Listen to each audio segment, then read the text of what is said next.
Todd McLeod, Jacksonville Baptist, 4 minutes on Saturday, October the 30th.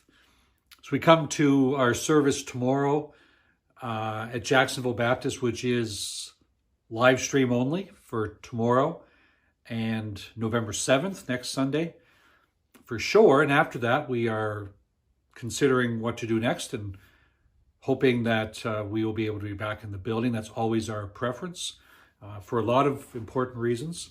But we saw this past week on these 4 minutes that regardless, though, of how we come to a service, whether it's online or in the building, and regardless of what our options are, we should always maintain that it is our heart and our attitude towards God that really matters. So rather than putting all of our attention and thoughts on, are we in the building? Are we online only? What can we do? Instead, not that those questions don't matter, but what matters more than that is the heart and the attitude that we bring to God.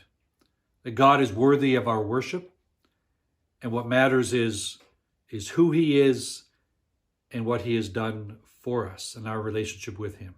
And so we come, whether it's online or in the building or any other means, we come to Him focusing our attention on worshiping Him. So whether it's in the singing, during the message, during the discussion and prayer time in your homes afterwards, or at the latter part of the offline part of the service, that we are seeking to honor God and to worship Him.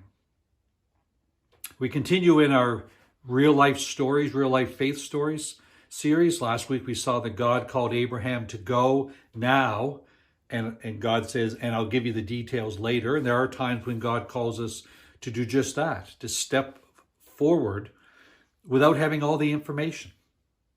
And that's when we need to recognize that our hope and our trust is not in the details that we have, but our hope and trust is in God Himself. That we can step forward kind of into the dark a little bit, or into the unknown a little bit, believing that God knows. And even when He doesn't tell us for whatever reason, that God knows what's coming next. God knows how it's going to work out. God knows how He's going to provide for us. And so even when we don't know all the answers to all those questions, our trust is in God, who does know them and who does care for us. Tomorrow we're going to continue the Abraham story, but this whole account of when God came to Abraham and Sarah and said that they were going to have a child together, and that this child would be important in the ongoing sort of history of God's salvation. Well, that was an impossibility because of their age, because of Sarah being barren. That was an impossibility. And you know, there are times when God calls us to do what is impossible. And some people take the attitude of a potential, sort of a person who thinks of the possibilities, a possibility thinker, that if you just put your mind to it, you can do anything. Well, that's great advice at a lot of times, but there are other times when there's nothing we can do, that it is just downright impossible. And other times we have limited thinking, where we kind of put up all kinds of barriers and say, unless we can figure out how it's all going to work out, we won't do it. Abraham and Sarah were neither of those. Abraham and Sarah put their hope and their trust in God. So we're going to look at how they did that tomorrow morning.